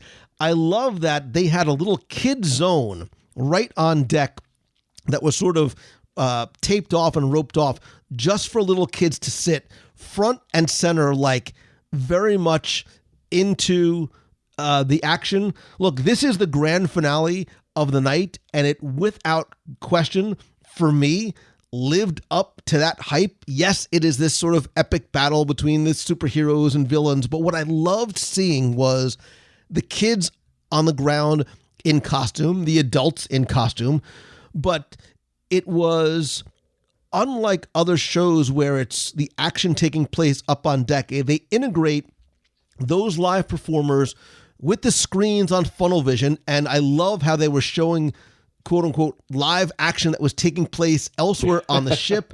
They used characters on the funnels. For the first time, and I don't know why I've never seen this before, the fireworks were not an appendix to the show. They were part of the show. So as these Hydra agents are firing their weapons off the side of the ship, they're launching out fireworks. I'm like, oh my God, that's so cool. Spoiler alert, who cares? Well, yeah. There's going to be spoilers. So there were so many fun surprises in this show. You mentioned before how Brian had his tribute to Stan Lee. When Stan Lee shows up on funnel vision as the captain, there's this awe, and then there's this applause, like such a respectful and appreciative applause for that. For the first time ever, we got to see Captain Marvel. There's the grand finale with all the heroes, but I will tell you, unlike Jeremiah, I don't like to be spoiled. I had no idea what was coming. I didn't look at anything about the show. No. When this is your last warning, spoiler, when Red Skull showed up on the funnel, I looked up at my son who was watching from a different vantage point, and our eyes met. We're like, OMG, this is so flippin' cool. Like, I thought that when, like, Peter Parker was like, he was Peter Parker the reporter, but he was also Spider-Man. I said it was far and away the best show I've seen at sea, and I think it even rivals some of the ones I've seen on land. Yeah, I said that. We had the chance to talk to some of the producers who were right next to us, seen it for the first time. And I turned to them afterwards and said, this rivals anything that I've seen in any of the parks in a very long time. And just like you, Lou, when Red Skull appeared, I kind of lost. I was like, okay, yes, we have Loki as the villain, but Red Skull showing up was amazing. If you're listening to this point, you're spoiled. You're getting spoiled. When Spider-Man is crawling on the funnel to come out to Red Skull, I was just in awe. Like, it was such a great show. Yeah, it was. The show it blew me away. And all we kept hearing about was, wait till you see tonight's show, wait till you see tonight's show. So then we get in our spot, and like you just said, Jeremiah, the directors were behind us. They were sitting there waiting to hear our responses, I think, right away after we got done. And just when I saw Red Skull, I was like, oh my gosh, this is the greatest villain they could bring out right now. And to see him there, and it looked like Red Skull. He had his full cloak on, and then he's the ultimate villain. I mean, he's one of my favorites in Marvel. But then at the end, you see Captain Marvel come in, and she flies across the entire boat from funnel to funnel to help on stage and help the other Avengers win the battle. It was a fantastic show. The way they incorporate the fireworks into being like, Tony takes off at one point. Iron Man, he has to go fight, so he takes off from the ship, and you see his light taking off, and he's out there fighting all the Hydra agents and everything, and just everything, the way it came together, just blew me away. And I turned around, and Tony, the one show director, was right behind me, and I just said, "You guys, this is the best show I've seen on Disney property in forever, because you guys you took it up so many notches that it's going to be hard to surpass how good you did this show." I wish they could bring that stage show somewhere on property. Right. I would love to see it again, actually. Yeah, because as similar, it was so dissimilar to the Pirates in the Caribbean deck show that we've seen on Pirate Night, on this cruise, on other cruise, because I think it struck a brilliant balance for little kids who were there, and they're like, OMG, it's Spider-Man and Loki, like they're fighting right in front of my face. And it was not so much, it was entertaining for us, legitimately entertaining for us as adults and Marvel fans. Like, there was a story, and it made sense, and there was a story, like every part of it I loved, and I found myself, and I still am, I'm grinning ear to ear. I posted the video. If you don't think you're going to take a Marvel Day at Sea cruise, I'll link to the video, because I thought it was that good. Again, I'd seen the one that they've done for Star Wars. I've seen the Pirates one, and those are fine. But this is on a whole different level. Like, if you need to take a nap during the day, do it so you can see this. Yeah, I mean, every star show, every superhero showed up, from Captain Marvel to Captain America, and they all had a part. It wasn't wow, this is rushed, there's something wrong. It was a great story. And like you were talking about with the live video feeds, when Spider-Man flies into Apollo at one point, when he gets knocked in, and he makes some joke about how good it looks, and there are people eating in Apollo, and you just see their faces like, what's going on? But it was just so much fun.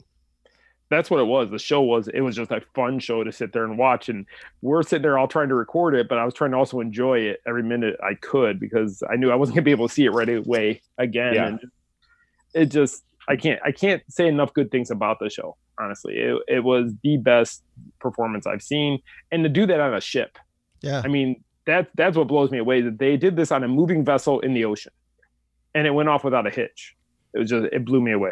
Yeah, like you. I mean, I think we were all either taping it or I wanted to. You're watching the camera to make sure it's catching it, but you also want to watch it with your own eyes. Yeah, and to see, because there are things that are happening all around you. There's a reporter that's up on deck. She's broadcasting live and interacting with guests. Just so well done. It really was sort of the perfect finale to that night. Now, that all being said, while that was without question one of my favorite parts of the day, how have we been talking for so long and Lou Mongello has not mentioned food yet? I was about to ask that myself. Because look, you think cruise, you should immediately think food, because you come for the Marvel, you stay for the food. And Marvel Day at Sea had special dining options, not just at dinner, but throughout the ship, the entire day, including some food-related accessories, like, and we'll talk about merchandise next, like popcorn buckets and souvenir mugs and sippers and glow cubes. We mentioned when you went to Cabanas in the morning, there was nothing super special going on there, but those signs were outside. It was sort of starting to set the stage for the day. There was food on board, on deck throughout the day. So if you went to Pete's Boiler Bites, they had like an all-American, I'm using air quotes, Coney Island hot dog.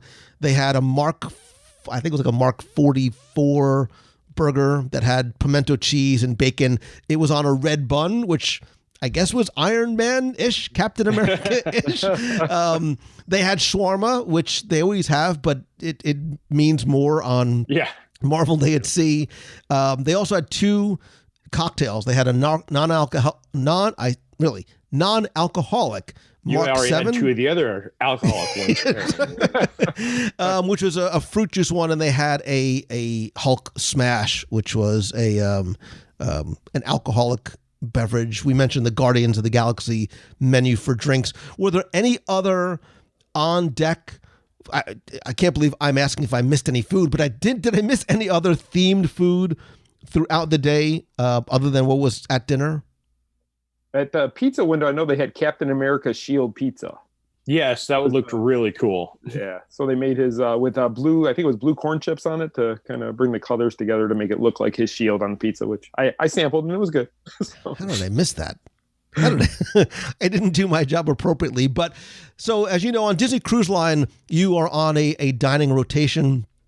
Our rotation for that evening had us over at Animator's Palette, which I think was probably the perfect place to do it. Although we did see Rapunzel's Royal Table, was when we saw it set earlier in the day for dinner, even the napkins were folded like an Avengers A. Yeah. So they brought a little touch into all the restaurants, but Animator's Palette was the perfect fit. The logos were on screen.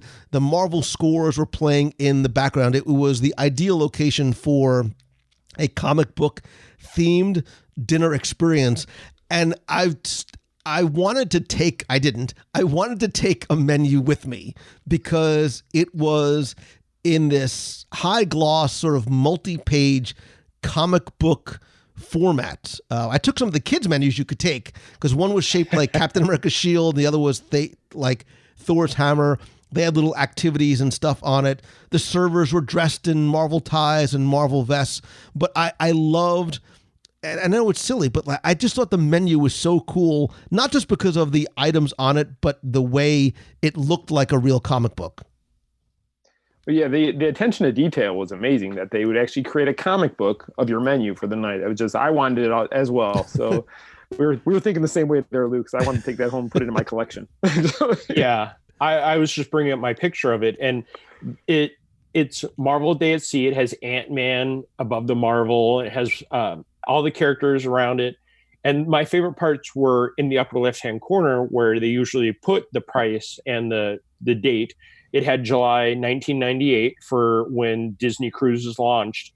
And the UPC code in the lower corner had the Disney Cruise Line logo embedded in it. So it was there, like, it's you're having lunch or dinner and you're looking at the comic with all of the great breakdowns and I'm sure you'll go over each item, Lou, but the menu was amazing and had some fun themes to it. Some were a little stretchy, but they were all pretty good. Right. I mean, it's hard to sort of create, Marvel themed food items without it becoming too much. But so they had the drink menu where you could avenge your thirst. They had the Avengers. They had Avenger appetizers with a Black Widow, a Black Panther, an Iron Man, and Captain America sections, and each had a couple of different items in it. So Black Widow, of course, when you think Black Widow, you think sliced smoked salmon and mushroom soup. Of course. For Black Panther, they had a kachumbari salad and Wakandan piri piri, which was a chili marinated chicken. Iron Man had a salad and avocado soup. I don't know why. And Captain America had crab cakes and a farmhouse appetizer. Again, all the entrees, same thing. There was a Thor Hawkeye and Incredible Hulk each had two different, nothing specific to those other than it's like the Mjolnir meatball and pasta and the roasted pork tenderloin huntsman for Hawkeye and Dr. Banner's greens and lobster salad. So it was kind of a stretch. Scarlet Witch had soba noodles and ricotta gnocchi, which was very good. Listen, we're not going to discuss how many of these we actually sampled because it was more than one. And they had lighter fare as well. For desserts, they had a Collector's Warm Apple Crisp, a Bounty Hunter, a Ravager's Devil Food Cake, and an awesome mixed sundae, as well as the Southern Nights signature dessert and the Flora Colossus sapling, no sugar added dessert. Again, we mentioned the cocktails as well. So without going too much into the food, we've talked about, on past shows about how much we enjoy the food. I loved how the theming carried through whatever. Like, I was so excited for this meal, not necessarily because of the things that were on the menu, but because of it was going to be the Marvel themed meal. Yeah, it was fun. I loved the menu. I'm not going to lie. I probably tried 2 or 3 different of each of the appetizers and the entrees, just picking off different people's plates. The dessert, though, the awesome mixed sundae with the Rocket Road ice cream and the red velvet meteors and molten chocolate sauce was probably my favorite thing of the entire meal. Yeah, I'd have to agree. Dessert was the best part, but it was just great to see that the Marvel theming continued all through dinner, and it never slowed down. I mean, I was sitting there trying to decide which Marvel character's entree I wanted to try the most. So I like Jeremiah, though, I sampled everybody's at my table just to get a little bit of everything, but Sunday was the best. I will agree with you there. And then I may have ordered more than one appetizer and entree purely for research purposes. I did not. Right, I did not do it because I was enjoying it. But look, let's get to the really, really important stuff. The longstanding joke has always been, at Disney World or Disneyland, every experience ends in a gift shop. That was not the case here, although there were many merchandise opportunities. Unlike some of the other voyages and specialty voyages, and as far as I know, you were not able to pre-order any merchandise here. And I'm going to say something that I actually wish there was even more merch. Like, take my money. Like, here's my card. I wish there would have been more, because really the one location you could find most of the merchandise was at Sea Treasures, which is on Deck 3, Nero Gills in the adult section. That was open the entire duration of the cruise. I was almost hoping for something super secret special to be rolled out on the Marvel Day at Sea. Some of the items you could get were with the logo. There were autographed books. There was a few shirts, mostly for kids. There was maybe 1 or 2 designs for adults, hats, t-shirts, sweatshirts, jackets. They had costumes for kids.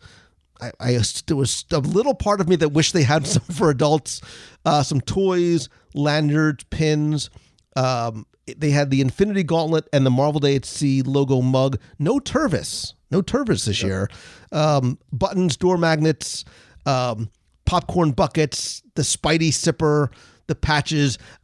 Don't ask me how many of these little Thor Mjolnir ice cube things. I bought a lot because I'm like, these are awesome and they're a great giveaway. There was an Avenger sort of a little cooler as well as a coin set. But Scott, I have you to thank for turning me on to what I felt was the secret item. Right. They had these little custom name tags, right? So you can go to the Disney parks, especially remember during Star Wars weekends, I get name tags.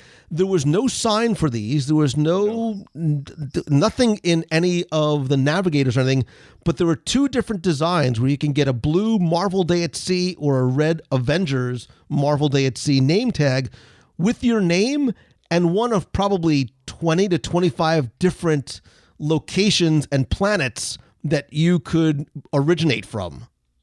No, I walked into the store and I was like you. I was looking around the store to see what they had in my size or what I could purchase. And I think I bought everything, including the blanket, which was the special. If you spent so much money, you could buy the Marvel Day at Sea blanket. But then I got to the register and I had already bought more than I was probably comfortable with. And then I saw the name tag behind the counter. I was like, how much are those? So I filled out the order form and he printed it. That was the coolest part, is they printed it on demand. You didn't have to come back later or anything like that. He put it in the computer, printed mine. And then I had that, and I showed it, I think, to everybody. After that point, I was like, look how cool this is that you could get this printed right here.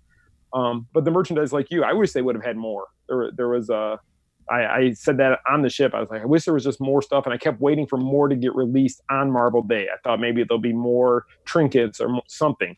I think I did purchase everything I could. I know I've got the sipper, I've got the hammers, I've got the cooler bag. Like I said, the blanket, I think the shirt, the tie, or the shirt, the lanyard, the hat, I think I bought it all actually. So if they would have had more, I probably would have bought that as well. So yeah, I felt the same way. And I'm the same as you, Lou. I saw Scott's name tag and then I headed right there right away to get mine.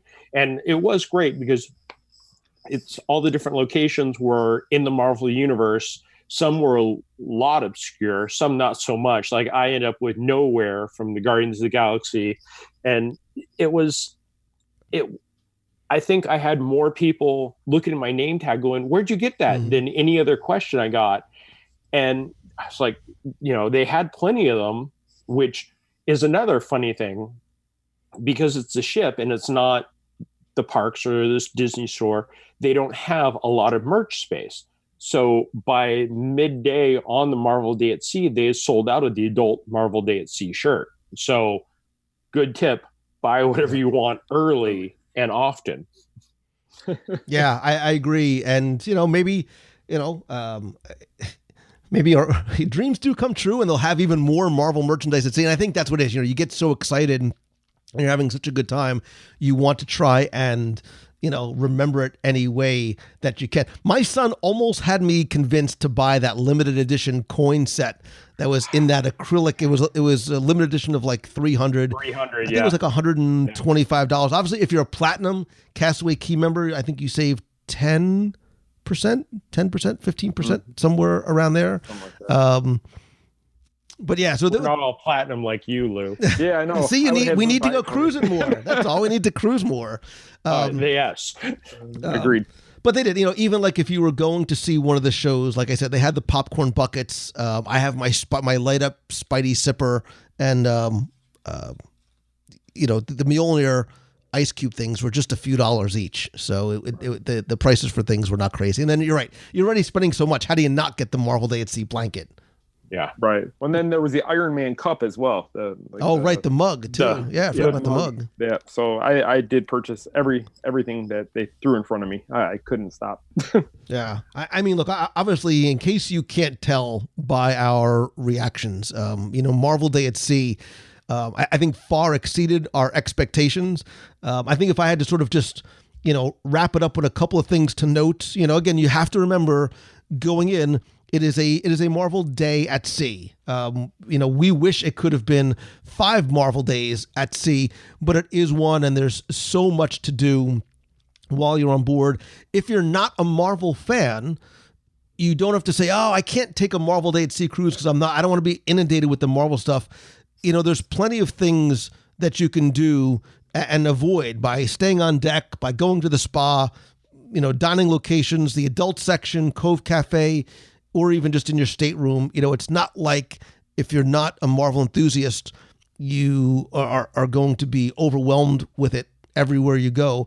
If you are, I think we tried. I don't think you can see and do it all, which is a really, really good problem to have, especially if you want to do some of those characters' interactions. Those lines can get long. The lines for Thor and Loki I saw ran pretty long.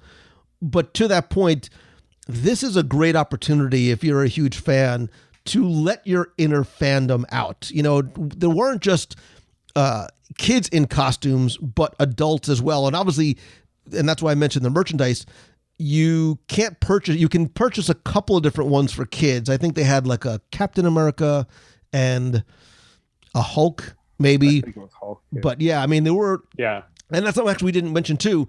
At one point, they did have a costume cavalcade parade and show with kids and adults in the atrium. And, you know, it's a judgment-free zone. Like, there was a dude dressed like Ultron, like silver paint on his face. Like, he went all in. He went all in. There was a Hulk, too, that he painted himself green. And by the end of the day, you could tell where he'd been sitting and touching things because he wasn't quite as green.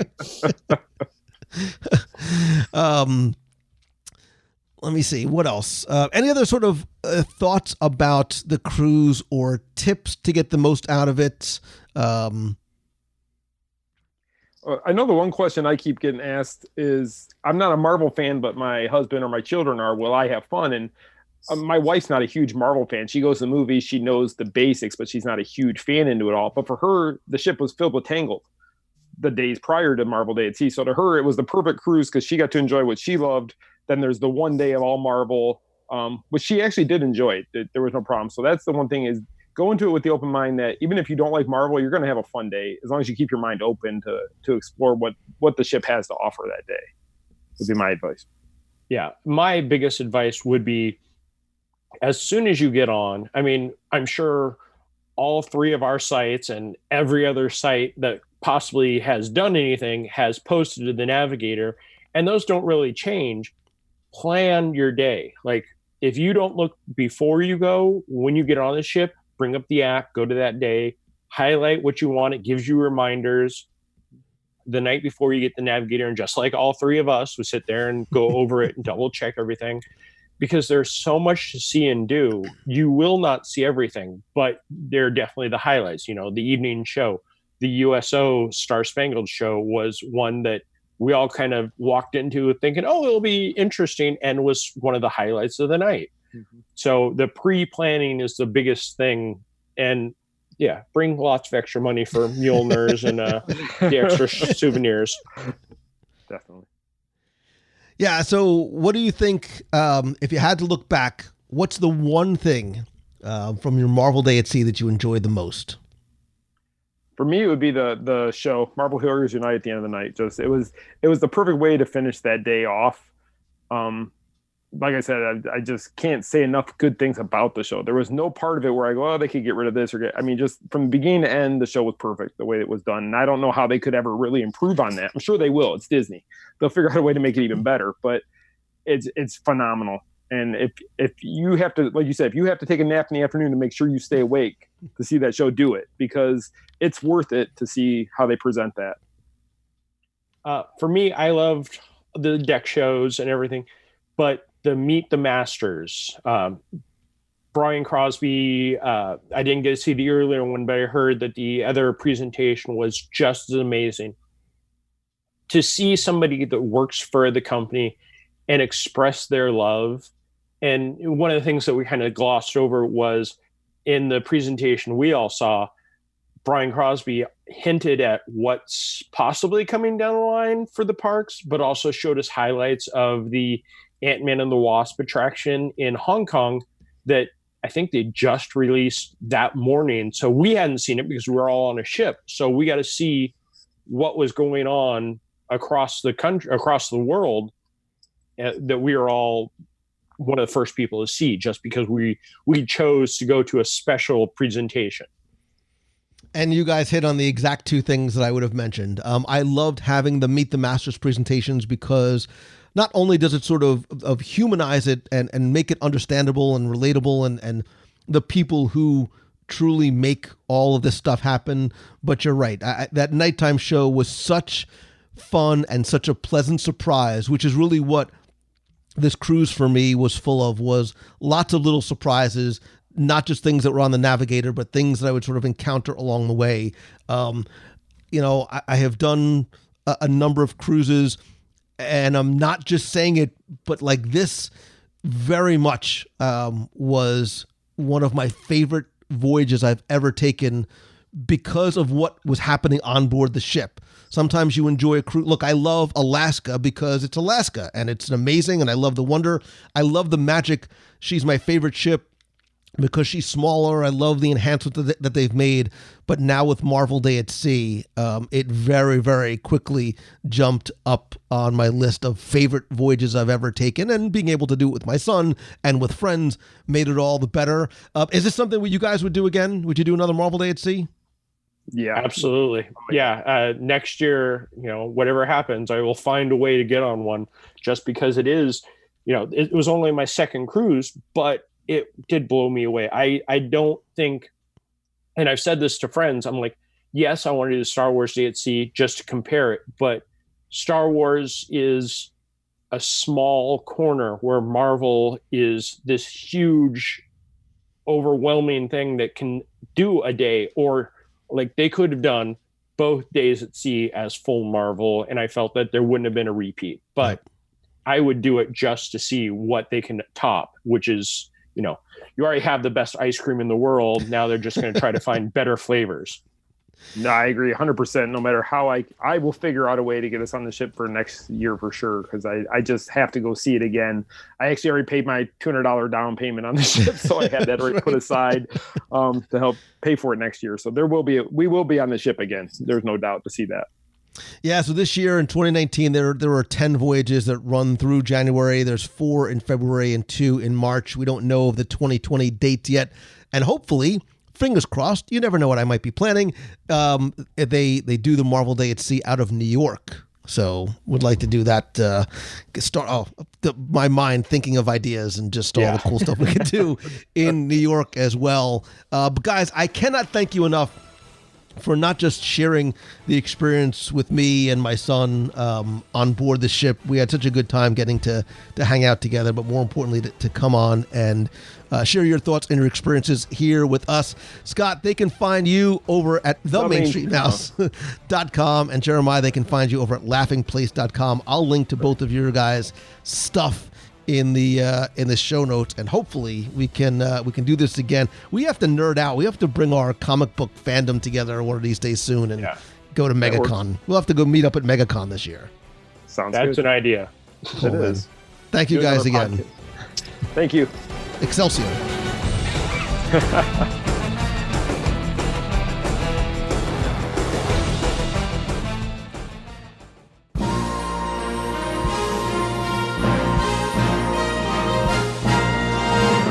It's time for our Walt Disney World Trivia Question of the Week, where I would normally test your knowledge of Walt Disney World's history, details, secret stories, or food locations for a chance to win a Disney Prize package. Last week, and maybe this week, I mixed things up just a little bit. But before we get to this week's question, we're going to go back, review last week's, and select our winner. So last week, I interviewed Brian Crosby, the creative director for Marvel-themed entertainment, tied very much directly into our show this week. And so last week's trivia question wasn't really a trivia question at all. I wanted to keep it Marvel-related, but more importantly, I wanted to hear from you. So I asked you that if you could be any one Marvel superhero, it could be from the films, cinematic universe, the cartoons, 70s, the really weird Japanese show from the 70s, Adam Warlock or Beta Ray Bill or She-Hulk or Shang-Chi, anybody you wanted it to be, all you had to do to enter for an equal chance to win was one, like the WDW Radio Facebook page, and then go to our Box People group at wdwradio.com/community and reply to the post that I had about this question right there. I randomly selected one winner from all those that replied, and first and foremost, thanks to the nearly 400 of you who entered, had some very creative logic and reasoning as to why you chose. Some of you put in some GIFs and some animations and some pictures. I love it. I dug the conversation that took place. And again, last week, you weren't just playing for the books and the audio tours and the vinyl stickers and the pop socket, and I'm going to throw in a t-shirt too. But I also said that I brought back some pretty cool stuff from the Marvel Day at Sea cruise. One of my favorite things, I brought back a lot. I'll have a bunch to give away. But is the little light-up Thor Mjolnir hammer ice cube thing. It's probably about 4 to 5 inches long. It lights up and glows and changes color. I just thought it was cool. That's why I bought so many of them. That and maybe another little extra Marvel Day at Sea surprise will go into your prize package. So without further ado, last week's winner randomly selected is Samantha Caravella. And Samantha, you actually had a very unique answer, and I think you're the only one who actually asked for permission to say May from Agents of S.H.I.E.L.D. You actually asked if she counted. I think she does. You said she's so independent and strong, but she has a softer side that came out in the last season. I dig the answer. I appreciate you entering. Send me your shipping address and I will get your prize package out to you right away, or I'll reach out to you on Facebook. But if you played last week and didn't win, that's okay, because here's your next chance to enter in this week's Walt Disney World, once again, not so trivial challenge. And yeah, I have more Mjolnirs too.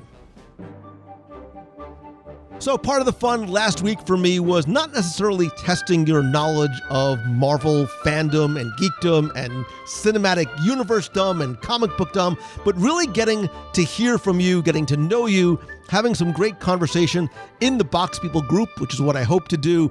This week, we're going to do something a little bit different, but I also want to continue to make it easy for you to enter and win.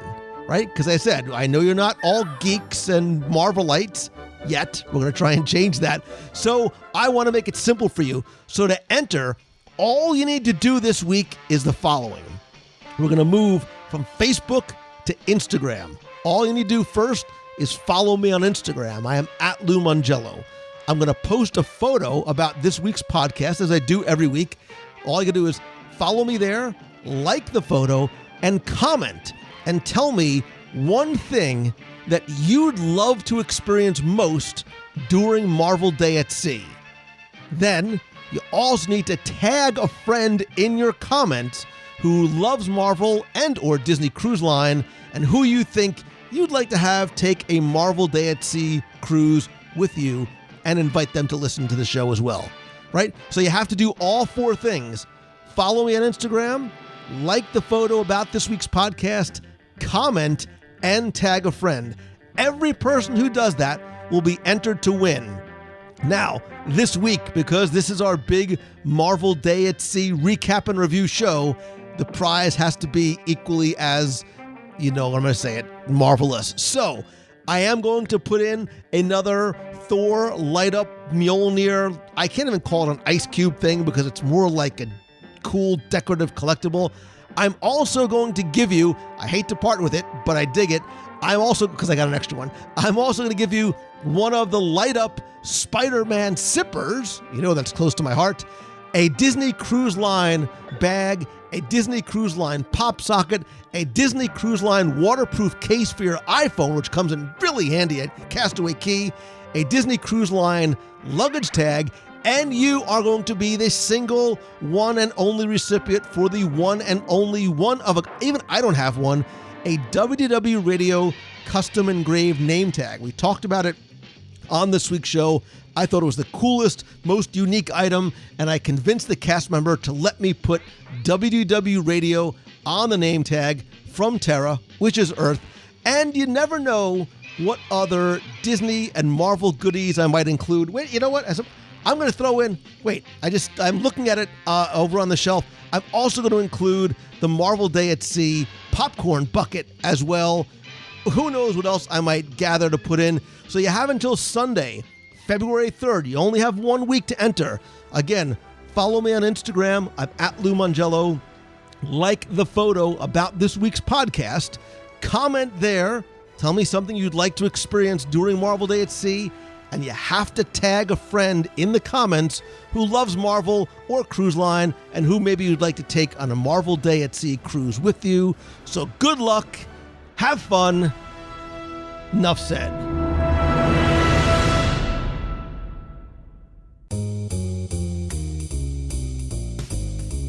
That's going to do it for this week's show. Thank you so very much for joining me along the way during our Marvel Day at Sea cruise and today during the recap with me, Scott, and Jeremiah. I'm also going to post a whole bunch of photos in the show notes over at WDW Radio.com. More importantly, I want to hear from you. What do you think about the show Marvel Day at Sea? Go to WDWRadio.com/community. That's the Box People group on Facebook. That's where I want the conversation to take place. Also, be sure to like the WDW Radio page on Facebook. That's where you're going to get all the latest updates, blog posts, and podcasts. That, of course, is facebook.com/WDW Radio. I also want to say huge, monstrous thanks to all of the amazing people who are part of our WDW Radio Nation family.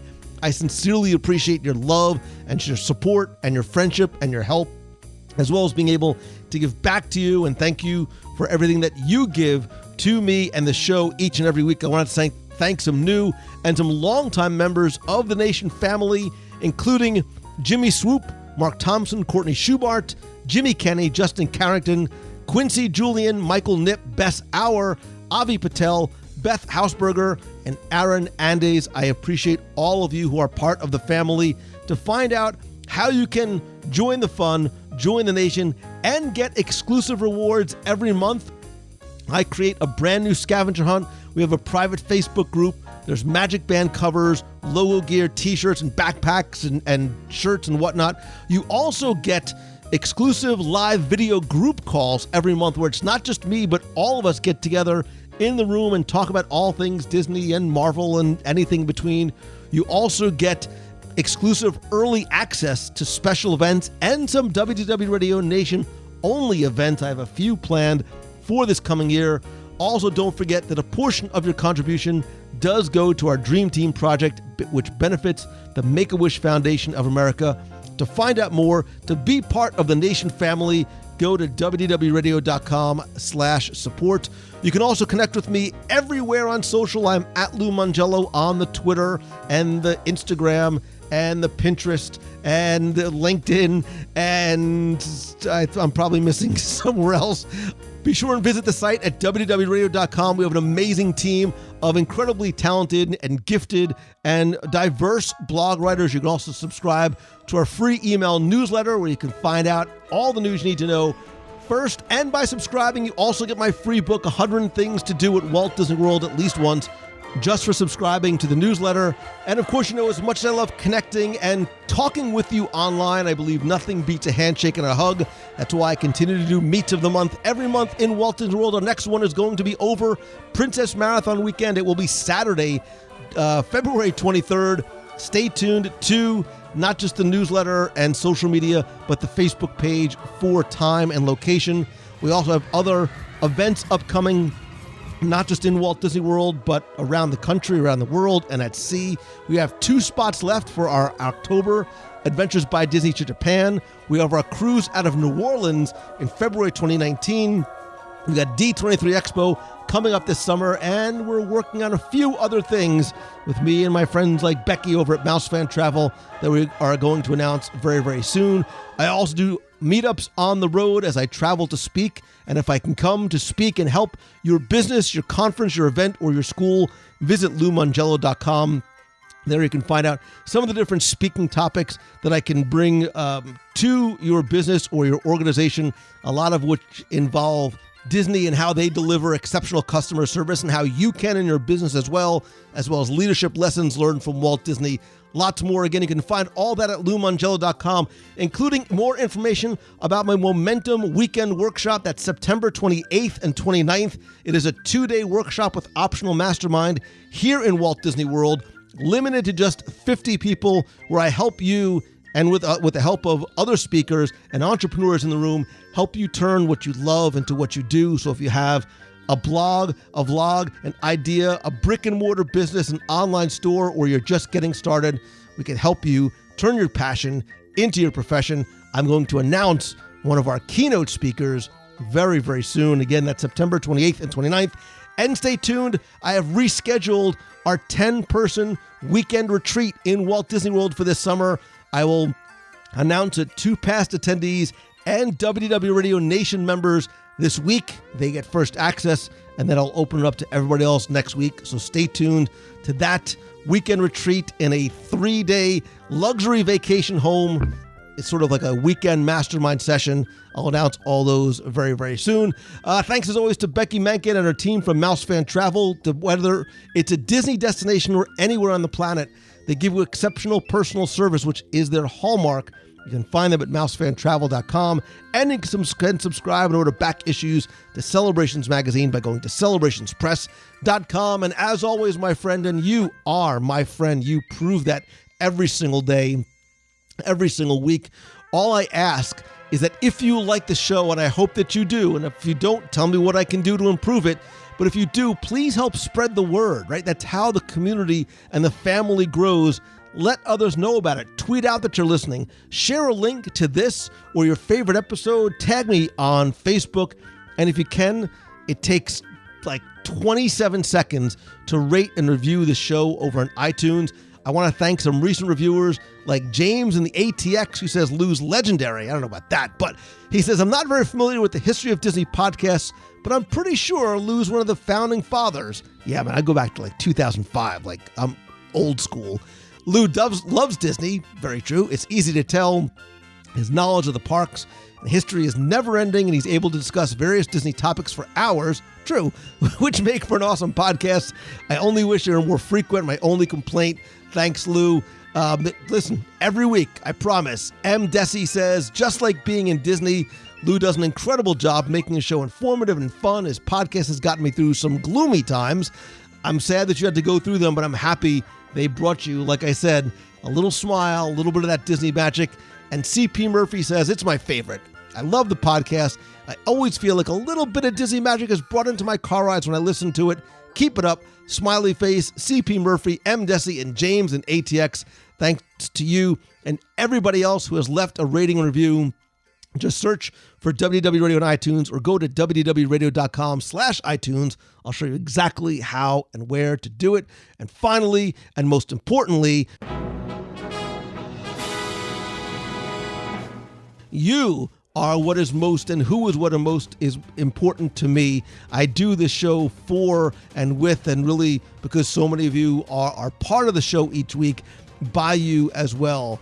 And it's important to keep in mind what and who is important in our lives, and more importantly, spend time with who and do what is important to you. Look, you can always make more money. You can never make more time. And we never know when our time is going to run out. So spend it with the people that you love, doing what you love. And if there's some way, maybe, that I can help you in that regard, reach out to me and I will do whatever I can. It is the least I can do to try and say thank you to you for so many years of, again, the love and the support and friendship you show just by virtue of you being here. I hope that you enjoyed this week's show. I hope that this is your best week ever. So until next time, or Wednesday night on a live show, have a great week. See ya. Hi, Lou and listeners of the WDW Radio. My name is Christina Kloss, and I'm from Merrimack, New Hampshire. I've been a WDW Radio listener since 2013, but this is the first time I've ever called in. I'm calling today to let everyone know that I have recently joined the WDW Radio Run team and will be running in the 2019 Disney Princess Half Marathon with my sister Carolyn, who's also an avid listener and the person who introduced me to the podcast. I'm an actor in New England area, which, as you can imagine, can be a very discouraging profession. So I'm using this race to help celebrate a milestone birthday, which also happens to be today, and to remind myself that I can overcome the obstacles that life puts in my way and still accomplish big goals. Lou's mantra of staying positive and continuing to move forward to accomplish your goals are definitely some that I try to live by. So I want to thank you for those weekly reminders and for your continued support and encouragement on this next leg of my journey. Thanks again, everyone, and have your best week ever. Hi, Lou. My name is Elizabeth, and I am from Boston, Massachusetts. And I just wanted to call and let you know I've been a listener now for about a year, and I totally get it. I am just as crazy as a Disney fan as all your podcasts have proven to be, and your knowledge and expertise has gotten me through so so many days and long car rides, you have no idea. I'm actually just getting back from the World. I was there watching my sister at a cheerleading competition. She was there for her college nationals.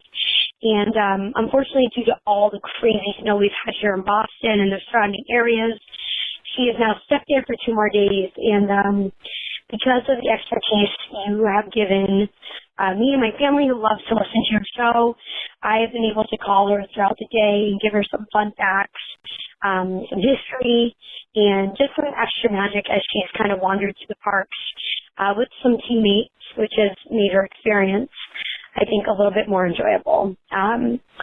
So thank you so much. I appreciate all you've done, and yeah, I know I'm a first-time caller, but a long-time listener, and I appreciate all you've done. So yeah, stay magical and have a great day. Thank you so much. Bye. Good morning, Lou Mongello. It's Gabby Naldo from Columbia, Maryland. It is just about 6:30 on Thursday morning here in Columbia.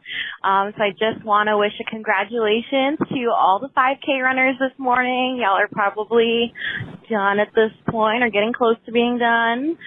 And I just wanted to wish the rest of the WDW Radio running team an awesome marathon weekend. Just have a great time out there. I wish I was there, but I have committed that next year I will be running my first marathon. So have a great weekend, everyone. Stay warm, get lots of rest, stay hydrated, and have a great rest of the week. Thank you so much. Bye-bye. Hey, Lou. It's Christine Morrison from Flowertown, PA. I listened to the Alice Davis interview. That's where I'm at. Actually, I'm a little bit past there going backwards, which is in the 190s. It was great interview. She's awesome, and I so loved listening to her stories. I just love when you talk to all of the Disney legends. It's so much fun to listen to their experiences and how they got to where they were. And her interview was awesome. I know that you had been talking about it quite frequently, and so I was looking forward to finally getting to it. So it was great.